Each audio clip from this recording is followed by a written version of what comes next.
यः समुद्रस्य हिमालयस्य उदक्षिणम तद भारतम नामम भारती यत्र संतति।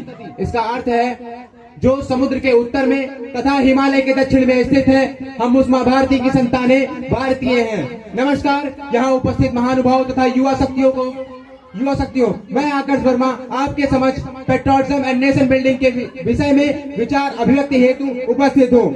पेट्रियटिज्म, देशभक्ति आखिर क्या है? जब छत्रपति तानाजी मालुसरे ने स्वराज का सपना अपने कंधों पर उठाया, वो थी असली देशभक्ति। जब जमशेदजी टाटा ने अपनी संपूर्ण संपत्ति का दान देश के लिए कर दिया, देश में रोजगार सृजन हेतु कर दिया, वो थी असली देशभक्ति।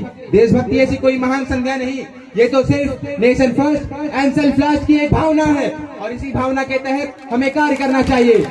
और जब कोरोना काल चल रहा था, जब सभी व्यक्ति पीड़ित थे, हमारे देश के गली युवाओं में उपस्थित सभी युवाओं ने आने वाले प्रवासी मजदूरों को भोजन कराया।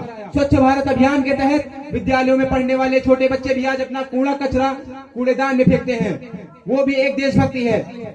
हम सब देशभक्त हैं या नहीं? मुझे इस बात में कोई आशंका नहीं, हम सब देशभक्त हैं, क्योंकि हम सभी में देशभक्ति और राष्ट्रभक्ति की भावना है। परंतु हमें आवश्यकता है इस राष्ट्रभक्ति को राष्ट्र शक्ति में परिवर्तित करने की, क्योंकि यही राष्ट्र शक्ति हमारे देश को उत्थान की ओर ले जाएगी। और हमारे प्रधानमंत्री मोदी जी कहते हैं, we want a nation building and people's movement. हमें राष्ट्र उत्थान हेतु जन भागीदारी की आवश्यकता है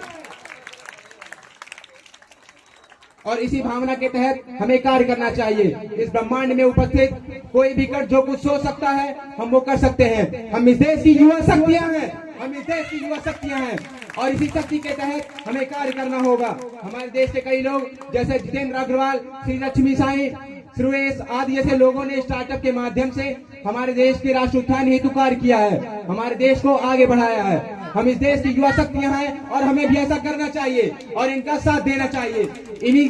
इन्हीं कथनों के द्वारा हमारे देश का उत्थान होगा, हमारा देश आगे बढ़ेगा। यदि हम भविष्य की ओर देखें तो हमें ऐसा महसूस होगा, जिस देश के पास संसाधन होंगे, एक स्वच्छ पर्यावरण होगा, अच्छे मनुष्य होंगे, वही देश भविष्य में आगे बढ़ेगा।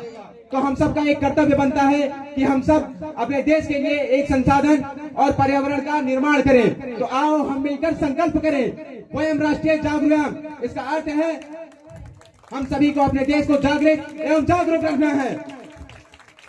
तो आओ हम सभी का ये कर्तव्य है और हम सभी ये मिलकर करेंगे। तो हम संकल्प करते हैं कि हम सब अपने कर्तव्य को पूर्ण अंतःकरण शुद्ध मन के साथ संपूर्ण करेंगे।